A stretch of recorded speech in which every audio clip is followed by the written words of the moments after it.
Hi everyone, I'm MissV. Have you ever noticed how we hear countless life lessons, yet still struggle to live well? Maybe it's because we overcomplicate things. The truth is, life really comes down to one simple answer. Today, I want to share with you a powerful idea from the book, Life is Only One Thing. It's not about teaching you how to succeed, it's about showing you how to live better. And that simple shift is the answer we have been searching for all along. The author, Chen, who we simply call Chen, was once celebrated as one of Taiwan's brightest media stars, the founder of Business Weekly. His life story is far from glamorous. His father passed away before he was born, and his mother, only 18 years old at the time, raised him alone. With little education and unable to read or write, Chen's mother had only one way to discipline him, through scolding and beatings. Chen grew up in that harsh environment, worked hard, and eventually rose to fame. Yet it wasn't until Business Weekly, the very magazine he created, was on the brink of collapse that he finally took a hard look at himself. Long before Business Weekly was on the verge of collapse, the warning signs had been there all along. One day, Chen suddenly realized he couldn't understand a single word his colleagues were saying in the meetings. Even more shocking, it wasn't just him, no one else understood either. The room was full of buzzwords, everyone pretending to sound smart, but not a single word was practical. That hit him hard. The people in his company had all turned into fake people. And the cruelest truth was this: the biggest fake of them all was Chen himself. In fact, he had never been willing to admit mistakes. He believed he was the #1 talent in the news industry, and no one could touch that title. That obsession was like a sick shell, cutting him off from his true self and dragging the company deeper into the mud. After all, who would want to read articles that even the author himself couldn't understand? Finally, one day in the meeting room, he couldn't hold it in anymore. Chen took a deep breath.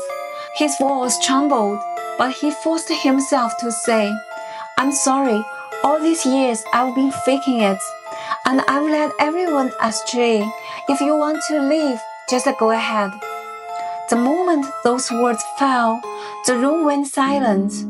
You could hear a pin drop. His colleagues froze for a few seconds. Then slowly, some began to smile. Others had tears in their eyes.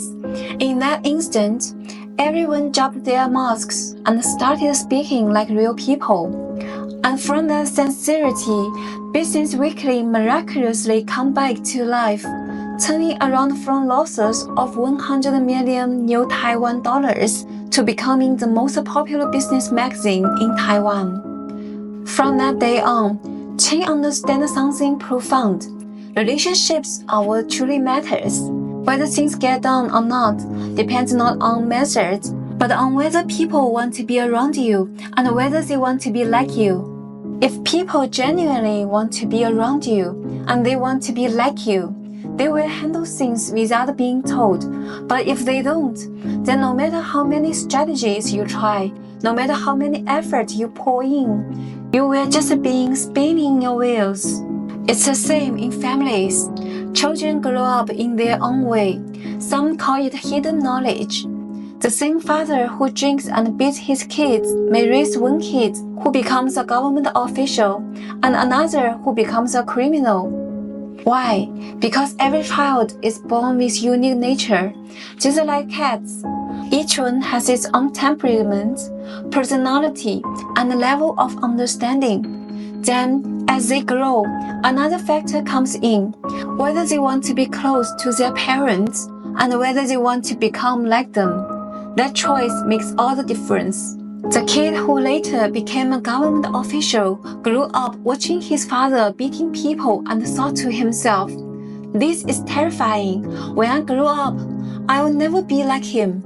But the other kid who later became a criminal, saw the exact same thing and thought, "That's my dad, and I look up to him. I want to be just like him." And this truth goes beyond families. It's just as true in workplace.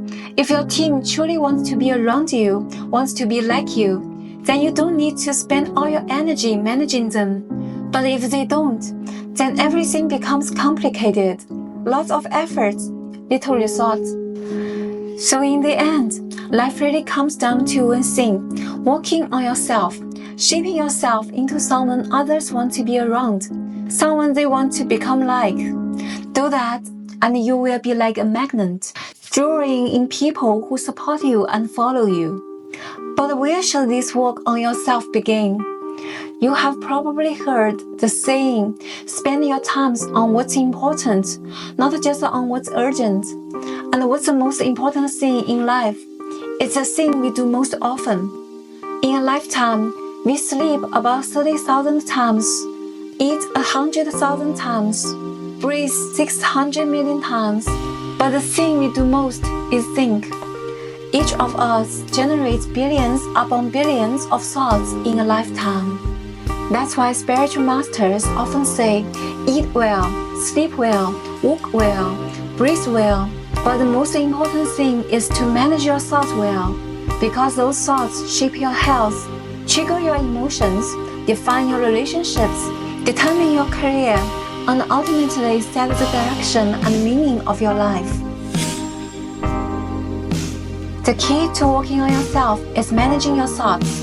Every day, remind yourself to notice what you are thinking, especially when things don't go well. When emotions rise, or when your body feels off, ask yourself, what was I just thinking? You will realize that the time you spend on this most important task is almost zero. And if there's one truly vital habit to build in a lifetime, it should be this: learning to manage your thoughts. Chen once shared a story about his doctor friend. At home, this doctor kept leaving his socks around, and no matter how many times his wife knocked him, he wouldn't change. Eventually, his wife stopped saying anything. Then, one day, the doctor decided to start with a small change. He began putting his socks into the laundry basket. After just 3 times, his wife rushed over and asked, "What happened to you?" The doctor was puzzled. He thought, "Women are so strange. I work hard to earn money. I buy her a huge diamond ring for our anniversary, and she barely reacts. But now, just because I put my socks away, she's deeply moved." But this isn't strange at all, because behind every refusal to do a small thing, there is a thought. And that thought is already a big deal. The thought behind leaving socks on the floor was, "I earn so much. I am such a successful man. What's wrong with tossing my socks here? My wife is just managing the household anyway. Isn't it fine if she picks them up?" But that thought put himself above his wife and made her feel small. And when a relationship is built on inequality, how can it last? So the problem isn't the socks, it's the thought behind them. And behind every little thing you resist doing, there's always a thought. This example shows how hidden thoughts behind small actions can quietly shape a relationship. But there's another kind of hidden thought, the distorted one, that can twist our relationships. Chen once gave another example. One morning at the dining table, you say good morning to a partner, but he doesn't reply. Immediately, your mind starts racing. Why didn't he respond? Does this mean he doesn't love me anymore? That single thought sparks sadness. Sadness then leads to judgment.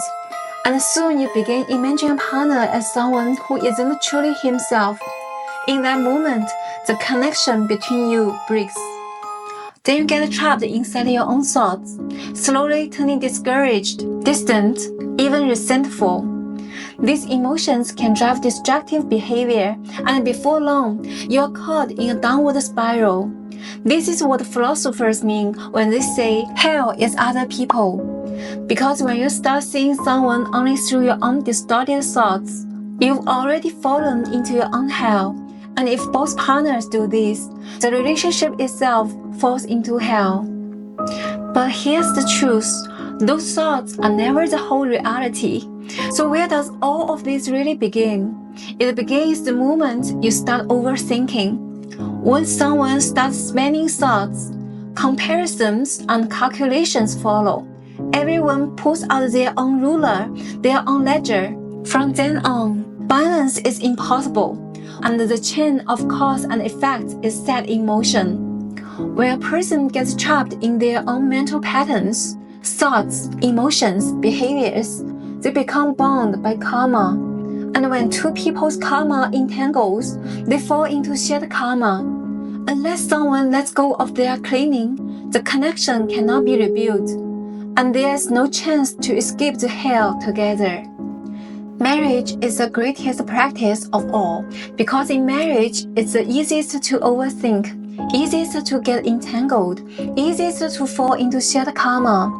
If you can learn to manage your thoughts well within marriage, that is the truest form of working on yourself. Psychologists call these hidden thoughts cognitive distortions, patterns of thinking that twist reality. They are the little voices that say, I'm always right, or he never cares about me, even when the facts don't fully support it.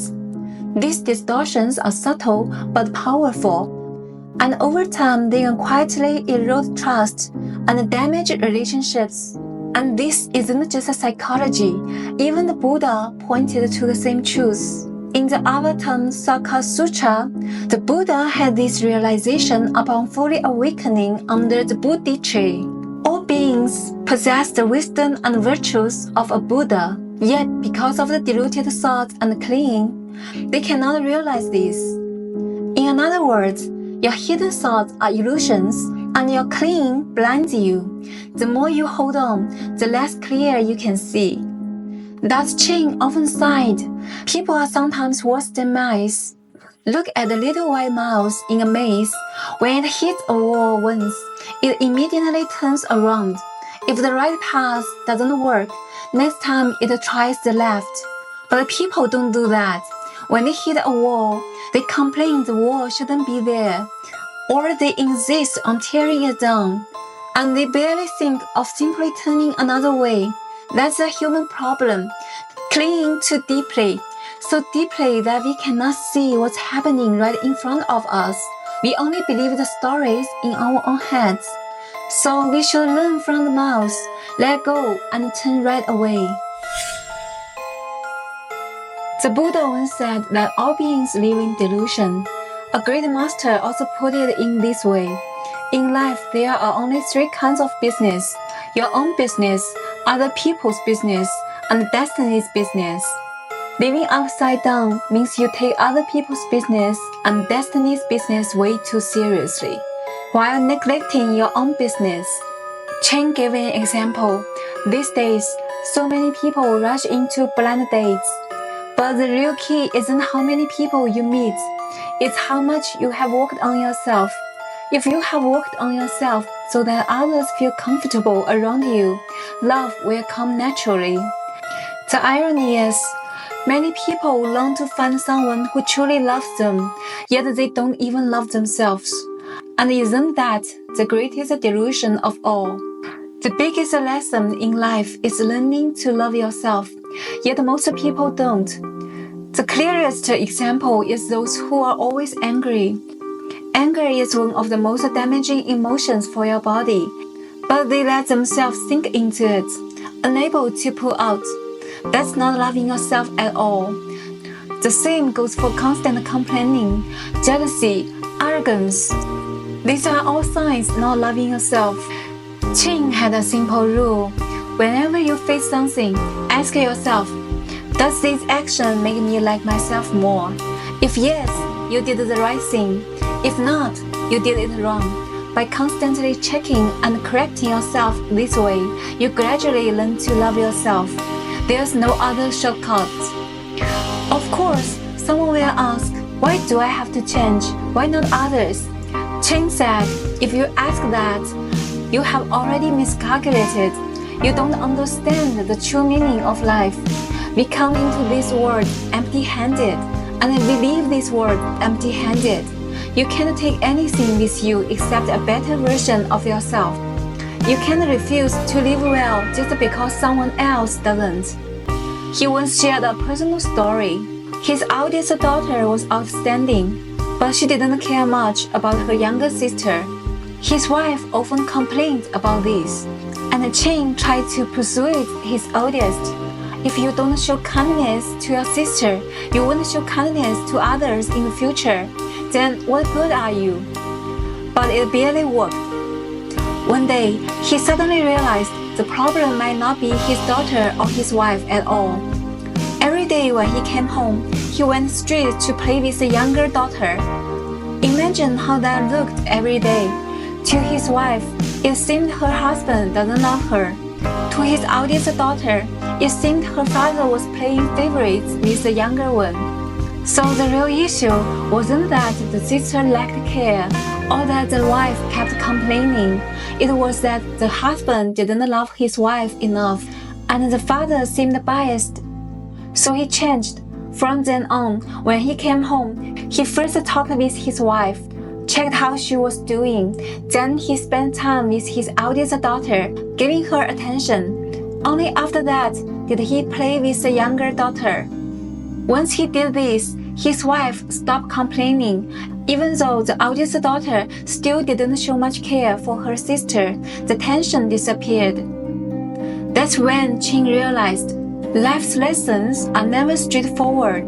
They twist and turn, but in the end, every problem points back to yourself. From this experience, he began to see his deeper struggles. Why did he always feel his soul had nowhere to belong? Why did he go through 3 marriages? The root was his unresolved relationship with his mother. He was born after his father passed away. His mother was too young, illiterate, and the only way she knew to discipline him was through scolding and beatings. As a child, he longed to escape her control. As an adult, he struggled to accept love from women, becoming someone who was always running away from home. Later, he realized that scolding and beatings were the only ways his mother knew to express love. In truth, he had nothing but love. But as he was growing up, he judged her harshly, even secretly thinking, "She raised me with such a wrong method, yet I didn't turn out bad. I must be amazing." That, he admitted, was pure arrogance. He said, "To think I stood above my mother who gave birth to me, raised me, and made me who I am. And I thought it was natural. If I couldn't even see that arrogance, how could I see anything else?" Once he found the root of his arrogance, he began confessing to his mother every night. In fact, it was only after his mother passed away that he started this practice. Through this practice, he finally received her love fully and gave back the love he had withheld. After reconciling with his mother, his intimate relationships softened and gradually healed. Qing said, "Life's lessons are never about others. They are always about yourself. You think you are correcting someone else, but you are really working on yourself. You think you are fixing the outside, but you are really completing your own heart.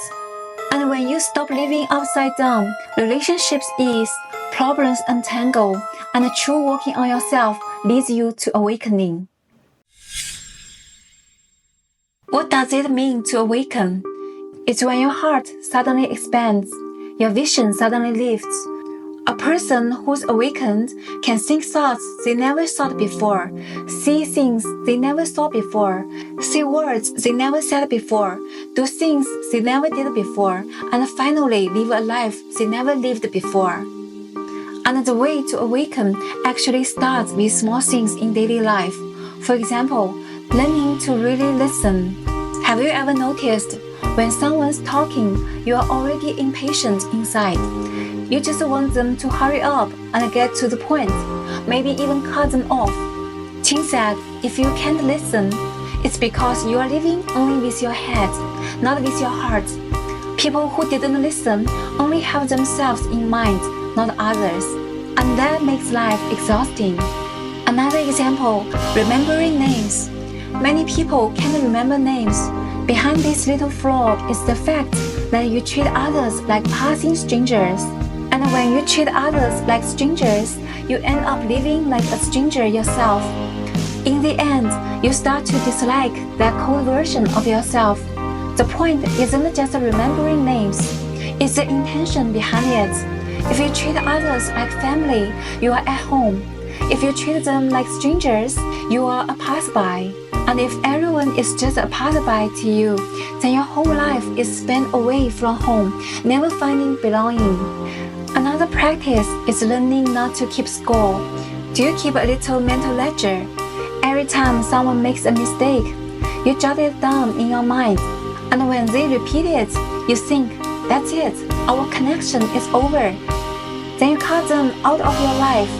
Chin said, this habit has destroyed countless relationships.